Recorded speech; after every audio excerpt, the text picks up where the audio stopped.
Welcome to one of the most powerful and unforgettable stories you will ever hear. This is not just a biography. This is not just an English lesson. This is a journey.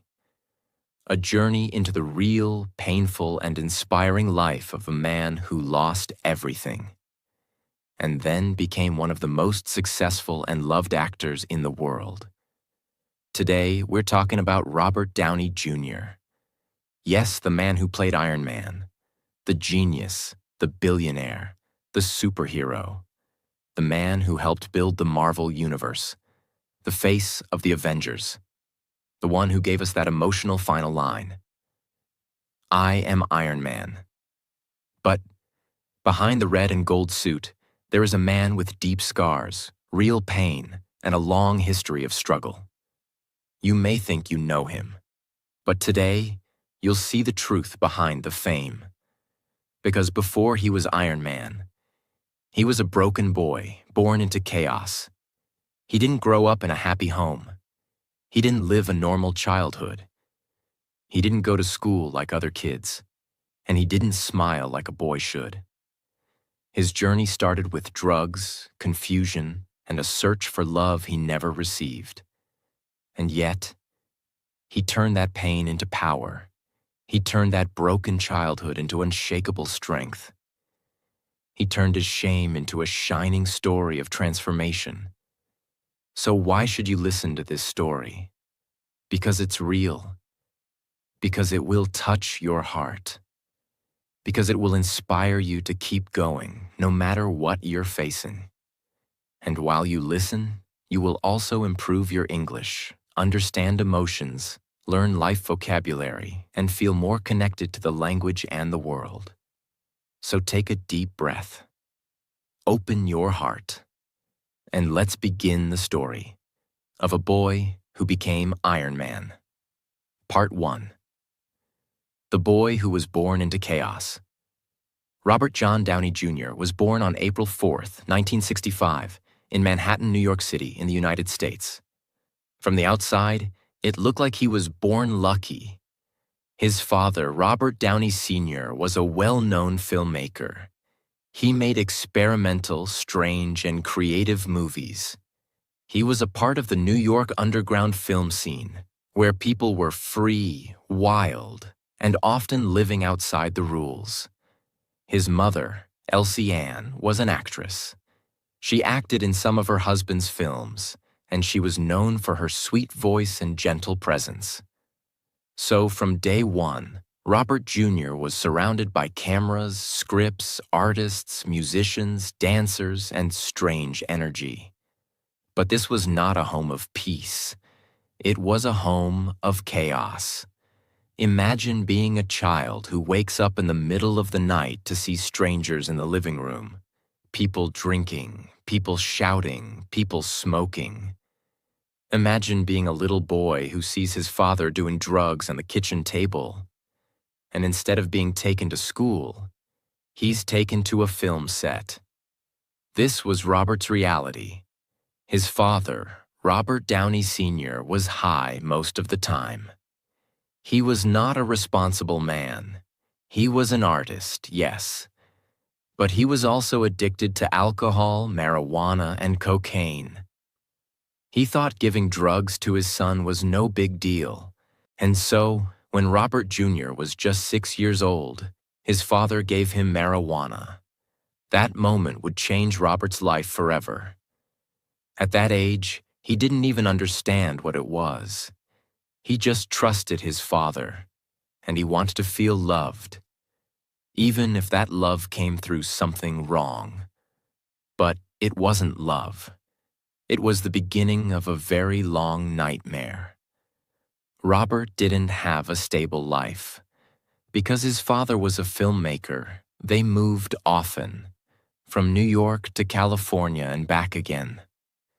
He lived in places where he didn't know the neighbors. He changed schools so many times that he couldn't make lasting friendships. He often felt like a stranger, even in his own home. At school, he wasn't like other kids. He couldn't focus. He felt different. He was full of emotions he couldn't explain.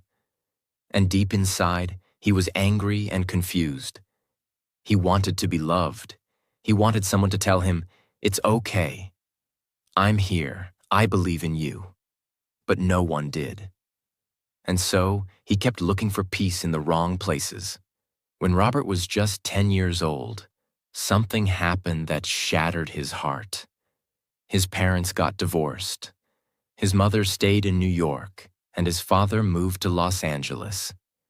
For Robert, this felt like being cut in half. He loved them both, even though they had problems. But now, he had to choose. He chose to go with his father, the man who introduced him to movies and drugs. And in Los Angeles, his life became even more wild. Robert started acting very young. He appeared in his father's films like Pound and Greaser's Palace. He had a natural talent. Even when he was just a child, he could express emotions, remember lines, and charm the camera. People said he had the eyes of a star. But behind those eyes was a boy who didn't know who he was. His father put him in movies, but never gave him real guidance. His mother loved him, but lived far away. And school didn't make sense to him. So at age 17, Robert dropped out of high school. He packed a few clothes. He left his mother's apartment in New York, and he flew to Hollywood. Alone, with no plan, no money, and only one dream. Maybe I can become something. At 17, Hollywood is not a safe place, especially not for someone like Robert. He had no agent, no manager, no car, no home.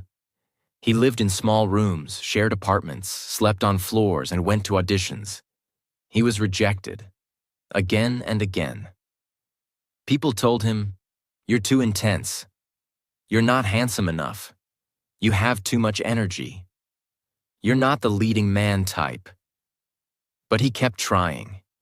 He got small roles in films like Weird Science, 1985, where he played a school bully. Then he joined Saturday Night Live for one season. But he didn't enjoy it. And most people didn't even notice him. He wasn't becoming a star. He was just another struggling actor in a city full of dreams and broken hearts. Everything changed in 1992. Robert was cast to play Charlie Chaplin in the movie Chaplin. It was a difficult role. Chaplin was a legend, one of the greatest silent film actors of all time. To play him, Robert had to learn to walk like him, speak like him, understand his pain, feel his joy, and carry his story with respect. He worked nonstop. He trained his body, studied Chaplin's life, and gave everything he had to the role. And it worked. When Chaplin was released, critics were amazed. People said, "This is one of the best performances we've seen. This young man is going to be a legend." Robert was nominated for an Academy Award, Oscar for Best Actor. He was invited to talk shows. He wore sharp suits. He stood tall on red carpets. For the first time, he felt seen. He felt respected. But deep inside, the monster of addiction was still alive. Part 2. Falling from the Top. After his Oscar-nominated performance in Chaplin in 1992, everyone thought Robert Downey Jr. was going to become one of the greatest actors in Hollywood. But while the world clapped for him on stage, he was crying alone behind the curtain, because something terrible was growing inside him, a monster he couldn't control. That monster was called addiction. What is addiction? Addiction is not just about taking drugs. It's when you feel empty inside, and you need something, anything, to escape that emptiness. For Robert, drugs had started when he was a child. They were always there, like a friend and a killer. He once said, "When my dad and I did drugs together, it was like he was trying to express love. It was our way of bonding.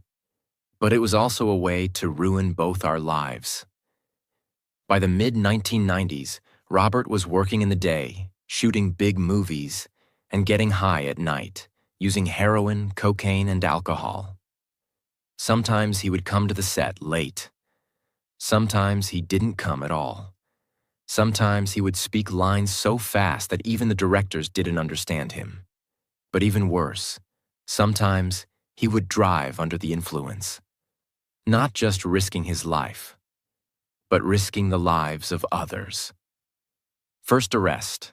In 1996, everything exploded. Police stopped Robert while he was speeding on the Pacific Coast Highway.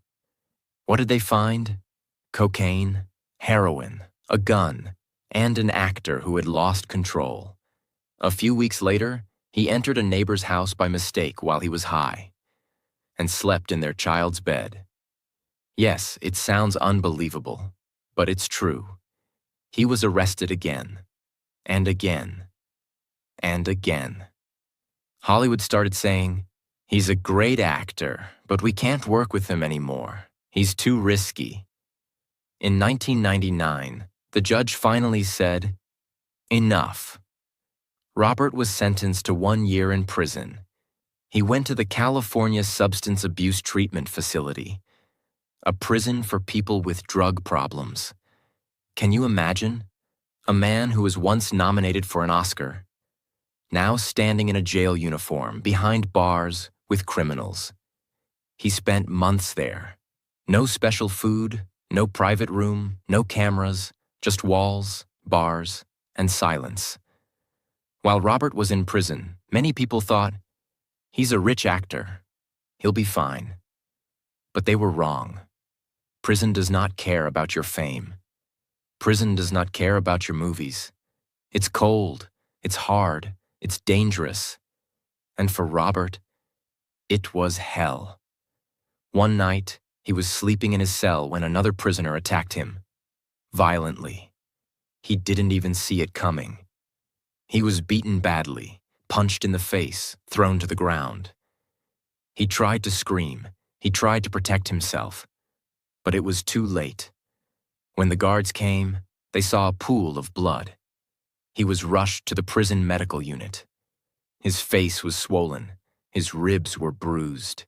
His soul was shattered. He later said, "I felt like I'd been thrown into a tub of blood. I was bleeding, I was shaking, and I was thinking, is this how I'm going to die?" That night, everything changed. Because it wasn't just about drugs anymore. It was about survival. It was about life or death. Robert had already lost his freedom, his work, and his family. Now he almost lost his life. That was the moment he knew. If I don't change, I'm going to die here. After he came out, he said he wanted to change. He said he wanted to stop using drugs.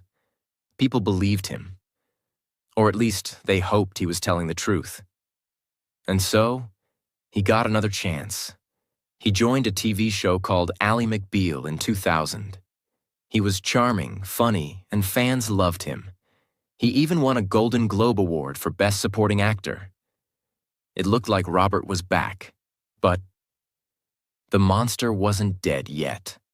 In 2001, something happened that shocked even his biggest fans.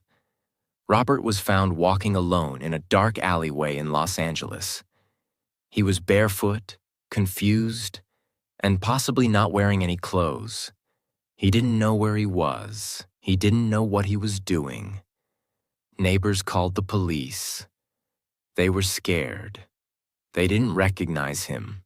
When police arrived, they saw a man who once stood on red carpets, now wandering like a lost child in the cold, dirty streets, broken, confused, and far away from who he used to be.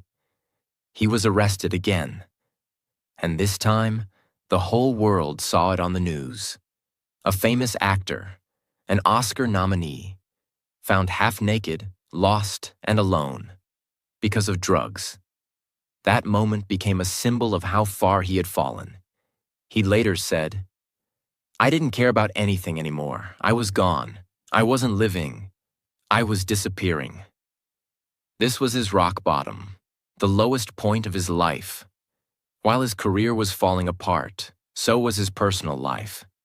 He had married Deborah Falconer, a singer and actress, in 1992.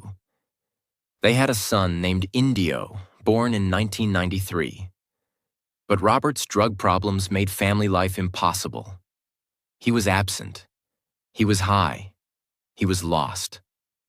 In 2001, after nearly a decade of trying to stay together, Deborah left him. She took their son and walked away. Robert was now truly alone. No job, no wife, no child, no peace, no future. From 2001 to 2003, Robert tried to get clean.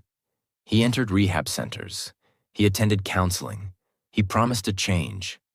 But addiction is like a shadow. Even when the sun shines, it follows you. He would stay sober for weeks or months, then fall again. He was caught with drugs. He was put on probation. He wore a court-ordered ankle monitor. He became a symbol of what happens when fame and addiction mix. But something was about to change. In 2003, something happened that would save his life. He met a woman. Her name was Susan Levin, a smart, confident, and focused film producer. They met on the set of the film Gothica. Susan didn't fall for his charm. She didn't care about his past. She looked him in the eyes and said, "I will not be with you unless you change." Robert was shocked, but deep inside, he wanted to be better. He wanted to be clean. He wanted to be a good father, a good man, and maybe a good husband again. So for the first time, he made a real decision. He said goodbye to drugs, not just in words, but in action. He threw all his drugs into the ocean. He started doing martial arts. He practiced meditation, yoga, and therapy. He stayed away from toxic people. And slowly, the monster started getting smaller. Even though he was clean now, no one believed him. Producers still remembered the old Robert, the one who didn't show up, the one who wasted millions, the one who went to jail. Part 3. The Rise of a Real-Life Iron Man. Robert didn't just stop drugs. He rebuilt his entire lifestyle.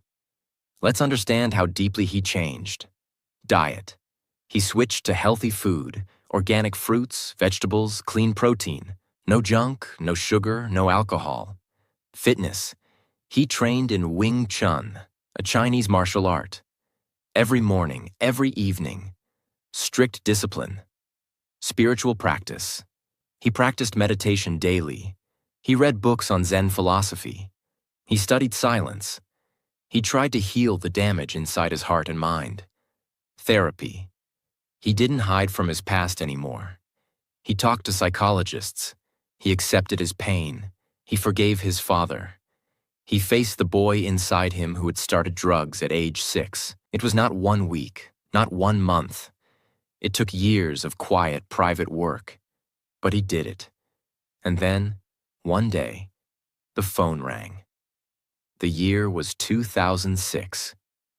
Marvel Studios, a company that had never made its own film before, was planning to launch a new cinematic universe.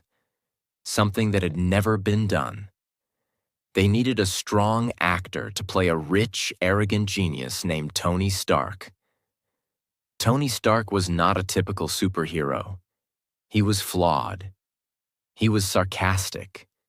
He was wounded inside. He was also a billionaire arms dealer who would become a hero after facing his own destruction.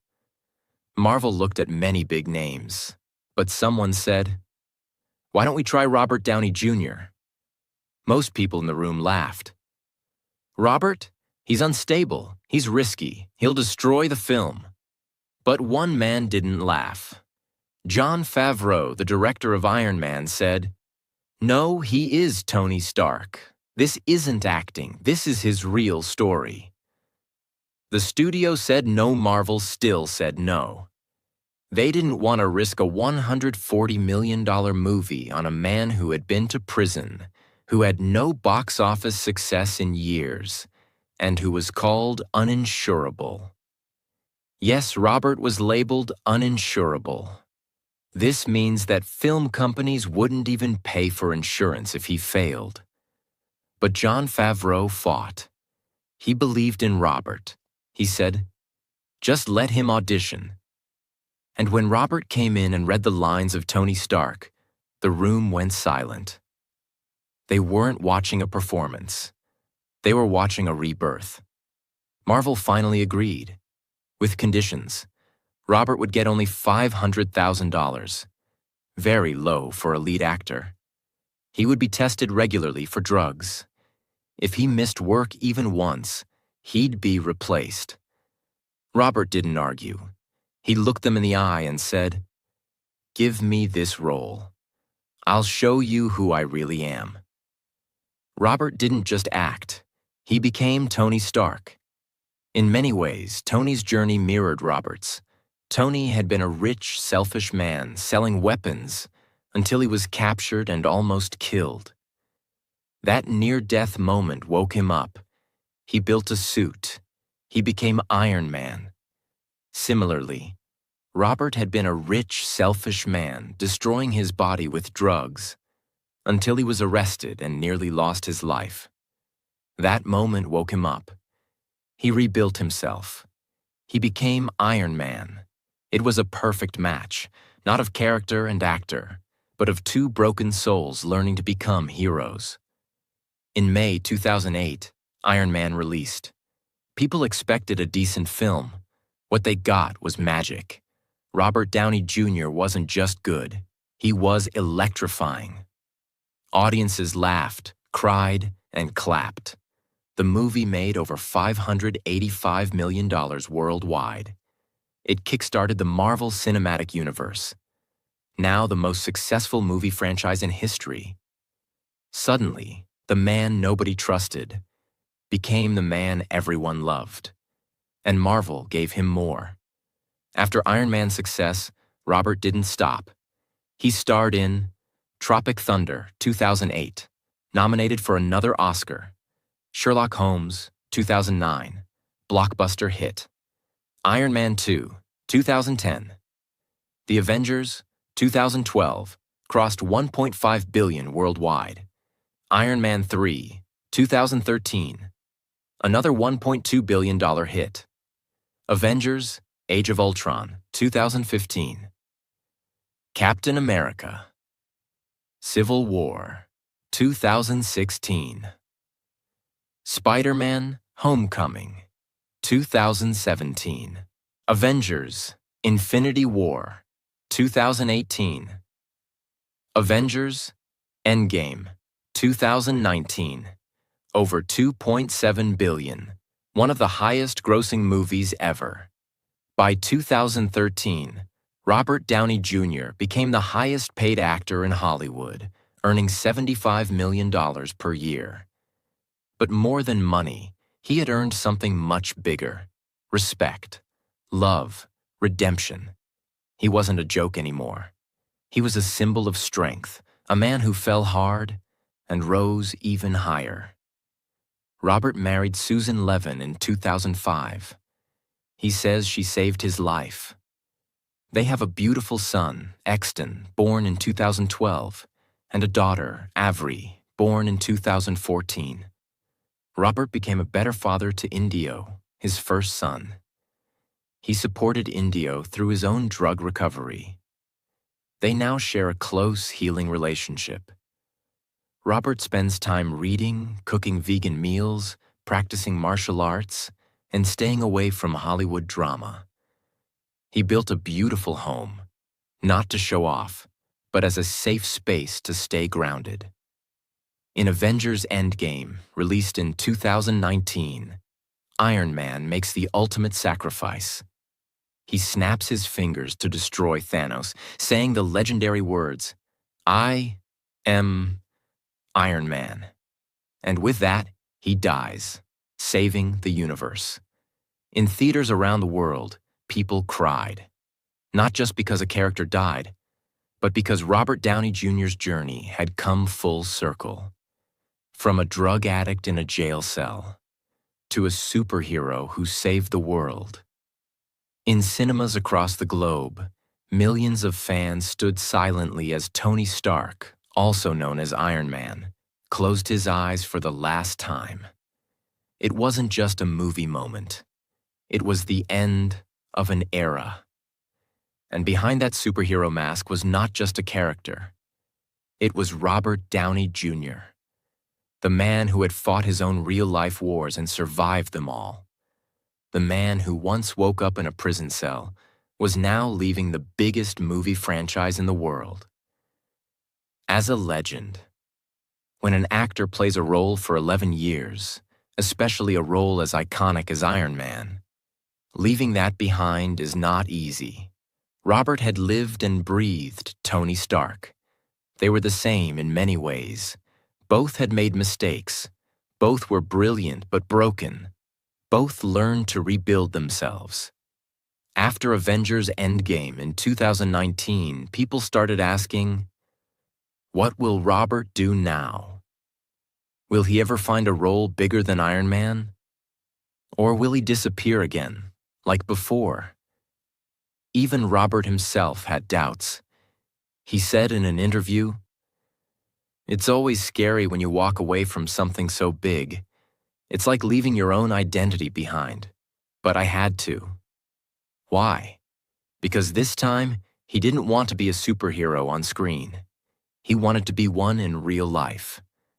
After Endgame, Robert made a surprising decision. He didn't run to Hollywood. He didn't look for more action movies or big studios. Instead, he bought a beautiful, eco-friendly farm in Malibu, California. Yes, a farm. Not for showing off, not for luxury, but for healing. His farm is home to rescue animals, goats, pigs, chickens, cows, organic vegetable gardens, solar-powered energy systems, recycled wood homes. He wanted to live close to nature. He wanted to wake up to birds, not cameras. He wanted his children to grow up with peace, not pressure. He once said, "I spent my early years running. Now I want to sit still and feel the earth under my feet." Robert began practicing gardening, animal care, and environmental activism. He became deeply interested in climate change and how to protect the planet. In 2020, Robert announced something big at an international tech event. He launched a new organization called the Footprint Coalition. Its mission? To use technology and innovation to clean up the earth. He started investing in AI, robotics, clean energy, and sustainable agriculture. Robert used his fame, money, and influence not to buy more cars or mansions, but to help scientists and inventors who are creating tools to heal the planet. He said, "I played a genius billionaire in the movies. Now I want to support real-life geniuses." He's involved in projects like robots that collect plastic from oceans, AI tools that help farmers use less water, new types of battery-powered machines, education for young scientists. This is the real Iron Man, not the one in armor, but the one helping build a better world.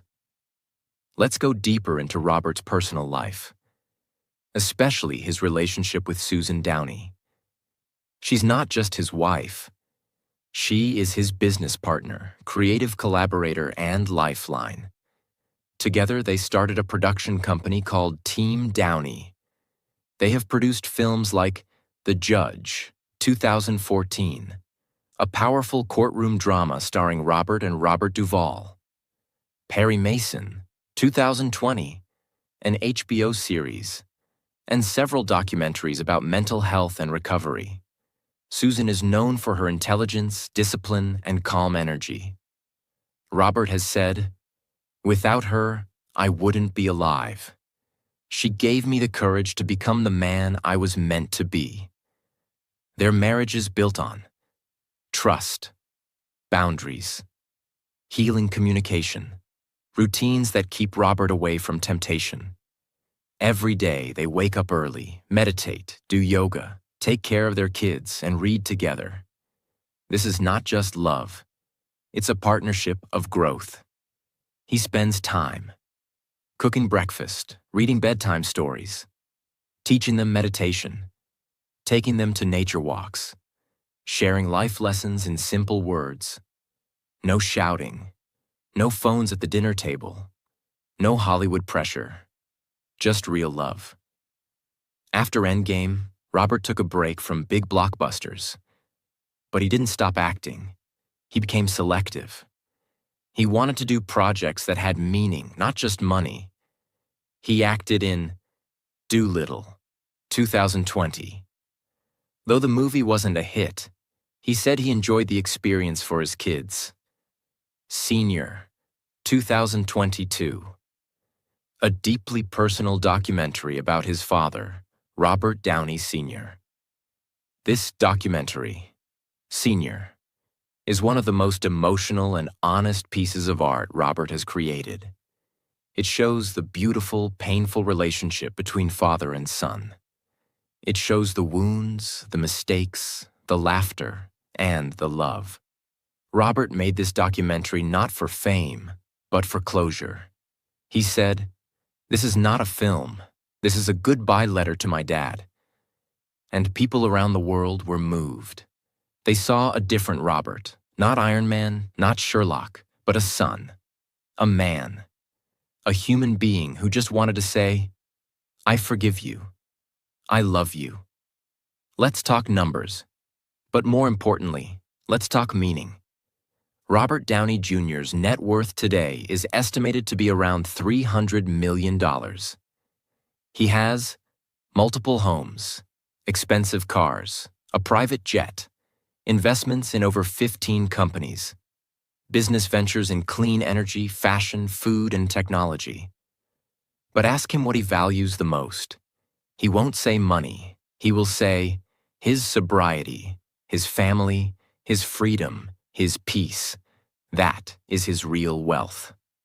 In the past few years, Robert has given several powerful interviews, speeches, and podcasts.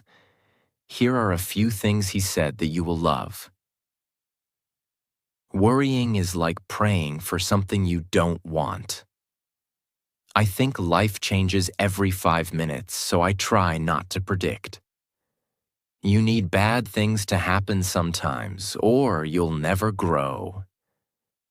He often speaks about mental health, letting go of ego, building real discipline, staying present in each moment, finding humor in pain.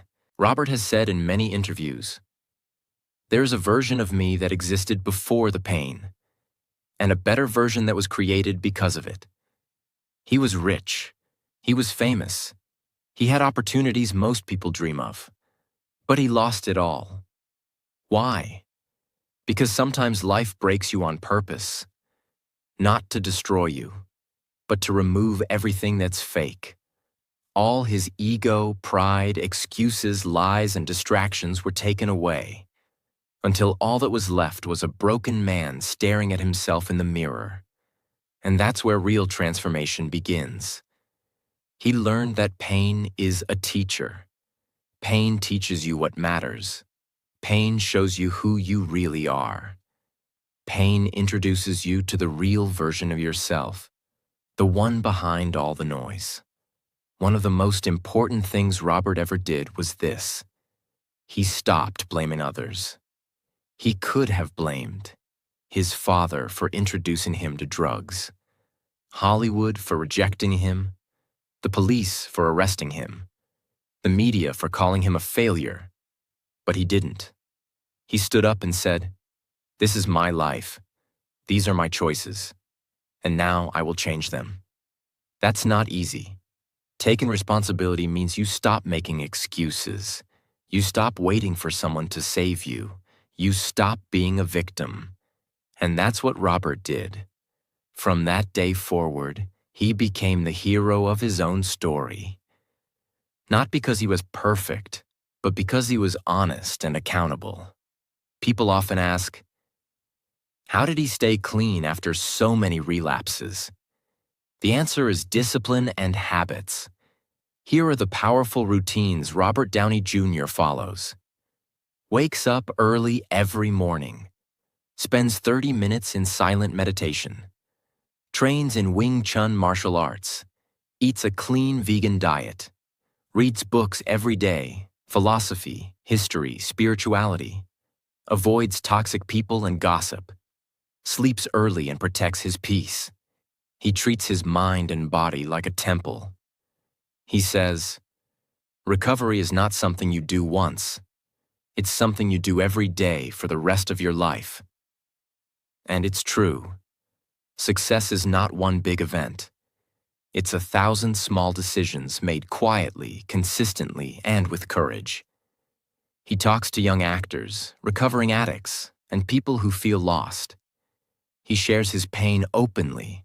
He never pretends to be perfect. He says, if I could survive what I went through, so can you. This honesty is what makes him a real role model, not because he's flawless, but because he turned his flaws into fuel. This is not just Robert's story. This could be your story too. You may not be an actor. You may not be famous. You may not have millions of dollars. But like him, you have a past that hurts you, dreams that scare you, mistakes that follow you, a fire inside you that refuses to die. Here are 10 powerful lessons you can learn from Robert Downey Jr.'s life. 1. It's never too late to change. He was 38 years old, broke, divorced, and called a failure, and still turned his life around. 2. The past doesn't define you. He was a drug addict, prisoner, and dropout. Today, he's loved by millions. 3.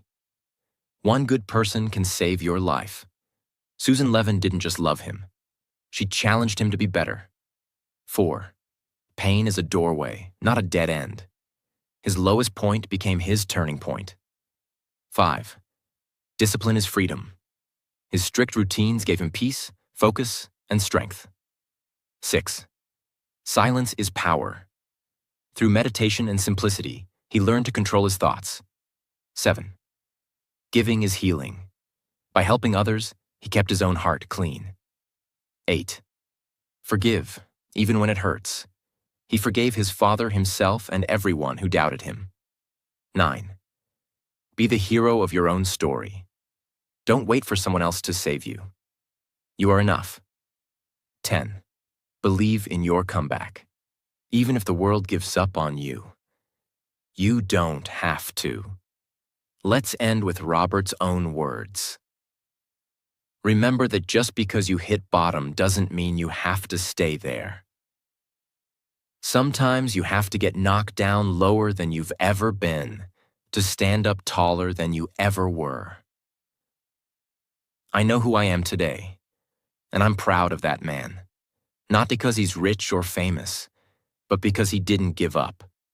Dear viewer, if you feel broken, if you feel like it's too late, if you feel like the world doesn't see your worth, please remember Robert Downey Jr.'s story.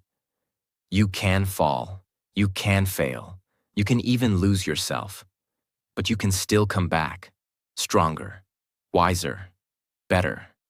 This is not just a biography. It is a mirror that shows you you are powerful beyond imagination. Start today, no matter how small, one step, one choice, one belief. And if Robert could do it, so can you. So now I ask you, what is stopping you? Fear, doubt, failure, people? Robert faced all of them and still rose. Now it's your turn. You are not weak. You are not late. You are not broken beyond repair. You are just one decision away from a completely different life. And it starts now. If this story touched your heart, if it gave you courage, if it reminded you of your power, then share it. Comment what it made you feel. and subscribe for more real stories that change lives. Because we're not just learning English here.